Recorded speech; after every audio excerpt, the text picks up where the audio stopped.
1845 metais spalio 13 dieną Gimžauskų Liudviko Gimžausko ir Liucijos Marijonos Vaitkevičiūtės šeimoje Kirdeikių kaime gimė pirmas vaikas.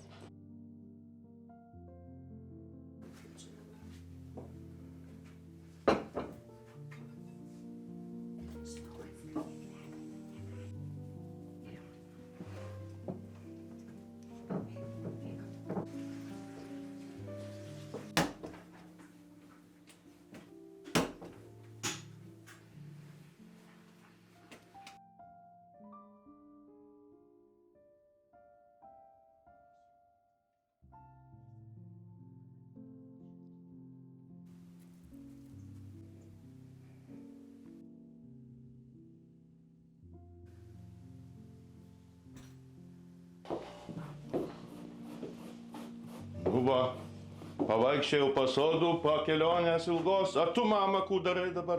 Gimtadienis pagalvojau, reikia prisiminti. Labai gerai.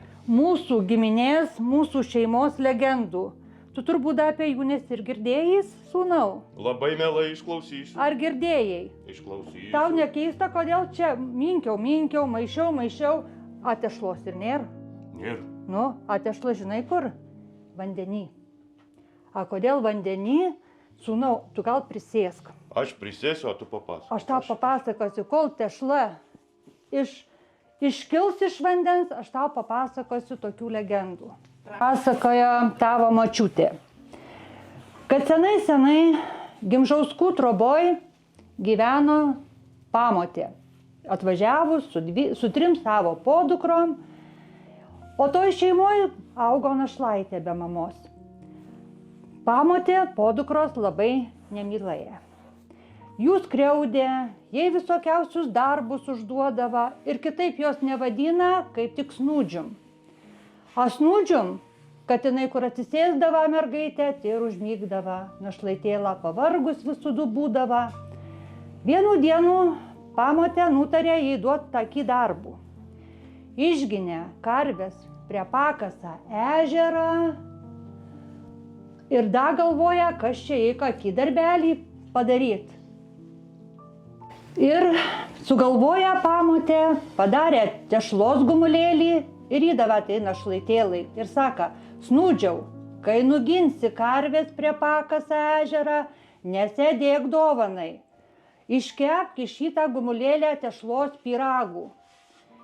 Našlaitėla išsiganda, galvoja, kaip jai čia, kur jai reikės iškepti, kaip jai iš tos tešlos padaryti pyragas ir atnešti pamotei vakare. Nuginė jinai karves prie Pakasą ežerą, atsisėda ant krantą ir pradėjo graudžiai verkti. Delnuose laikydama tešlos gumulėlį, ašaros kryta ant tos tešlos, tešla brinka ir tiek jinai verkė vargšė, kad tas tešlos gumulėlis iš jos rankų iškrita ežerą dugnan, nugramzdėja.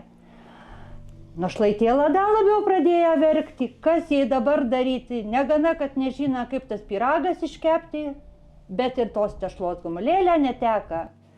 Prie jos priėjo karvė. Mū, našlaitėlė, ko tu raudi? O ta našlaitėla ir saka, va pamotė man liepia iškepti pyragų, o kaip aš jį iškepsiu, kad ir tešlos gumulėlis ežeran nusiskandina. Karvė sako, tu neverk, tu eik prisirink žemuogių aplinkui ir neverk, pažiūrėsime, kas galima padaryti.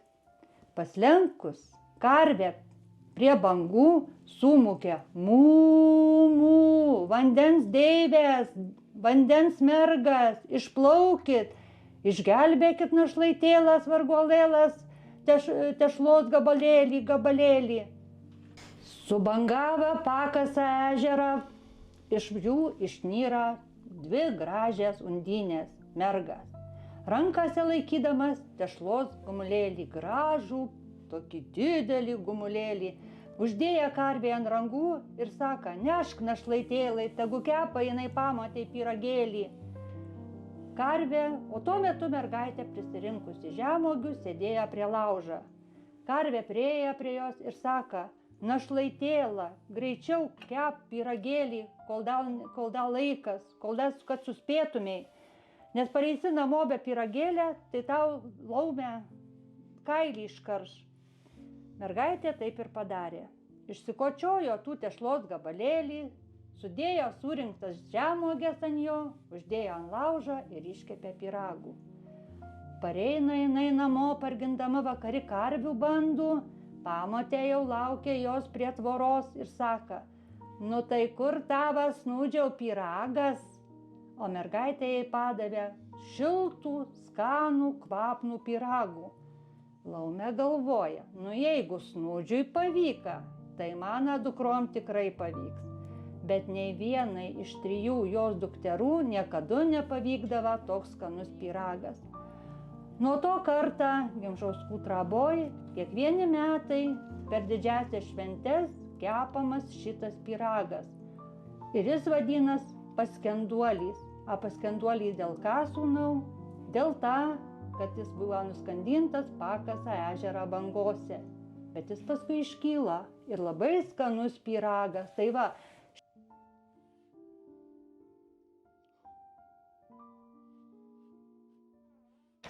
Mama, kol tu ten tvarkais, aš paskaitysiu tau savo eilėraštį. Tinai, tinai, labai toli, matau ašiai savo brolį. Ti Lietuva mano brungi, myliu ašiai tų padungi. Nėr tik kalnų tokią vardą, kų debesis nosi arda. Ir vulkonų, volterų, žanžakrūsų nepagimdė šalis mūsų. Nėr, nebūna ti vulkonų, smarkios plėgos kitų šonų, kurie vem jie dūmus ugnį ir trauk viskų į bedugnį. Nors aukštutį vadin raštas, vidutinis tinai kraštas. Nei ti žema, nei pakelta, visų mastų įrin velta. Titvinstinčia nėra Nyliaus, nėr ir veislės krokodiliaus. Nu kaip tau, mama? nu gražu, tu čia sūnau apie gimtinį parašei. Sūnau, apie ežerų mūsų Pakasą parašei, kad kokį nors eilėraštį, ar davis neparašei?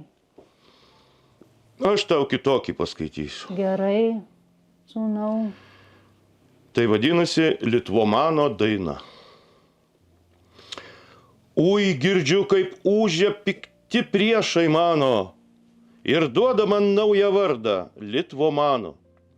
Mat norėtų anie, kad aš lietuvis atšalčiau kaip ledas nuo tėvynės suvis.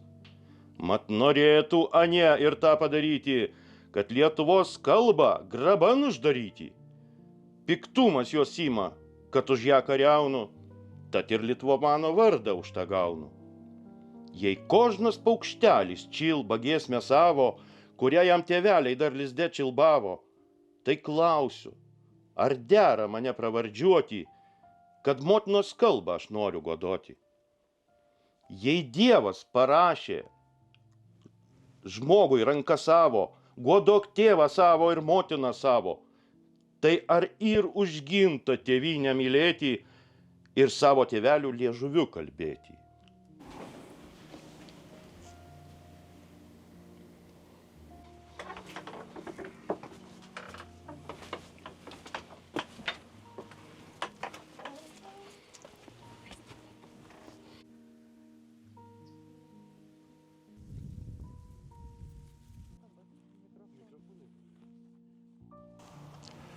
Tėvynė.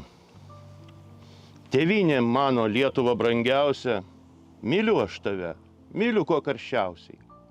Ir kalbą tavo kuo aukščiau statydams, ginu nuo priešo, kaip tik įmanydams. Turim susėdus negero troškimo, kurie tik laukia mūsų pražuvimo. Iš 3 šonų kalbą mūsų spaudžia. Kasa jai duobės, o lietuviai snaudžia. Ne tik tai snaudžia, bet ir tokių asti, kurie ir duobės dar padeda kasti. Ne tik kasuvis nenor kalbos ginti, bet dar susėdams padeda naikinti. Argi tai vienas ir šiandien lietuvis, kuriam netinka prigimtas liežuvis. kursai jau gėdis kalbos Gedimino. Toksai piktesnis dar ir už kaimyną. Saugok nuo ugnies ir tokių lietuvių, kurie sav ieško svetimų liežuvių. Tas Silvestruk gražu pas mus, Vairežero pakasas nuostabus, grįžk dažniau namą. Gražu čia pas mus, graži Lietuva.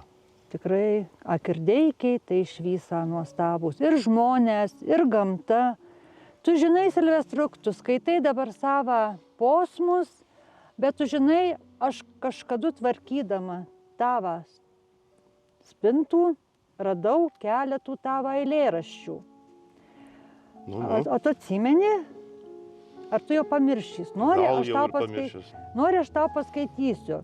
Tik tai jeigu kūtų mane taisyk, nes tavo raštas sudėtingas. Ir man kai katrie žodžiai tai tokie labai mundri. Tai jeigu kūtai, tu mane taisyk. Nu dabar paklausyk. Jau raganaitei galas ataja. Visur jos kaulus išbarstinėja. Visur išbėra ristų žirgelys. Įdant matytų kiekvienas žmagelis. Ir jau matydamas gerai suprastų. Dievus nemėgstant jos darbų piktų. Memė atilse kaulams neduoda, kasmet šaltmete inšerkšnas vaidą. Norint nuo kunčių žyba jie gana, tėčiaus už darbus grabą negauna. Atsiprašau, Silvestruk, nugi ne visus aš tavo žodžius perskaitau. Tu labai jau skaitai, rašai, tu taip labai gražiai, nugi aš nekromatna. Ale aš vis skaitydavau ir man tiek patika tavo šitas posmas.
Skaitau, kai man būna liūdna, kai išvažiuoja, kai aš jo labai pasilgstu, tada imu jo eilėraščius, katruos dar turiu prie savys ir skaitau.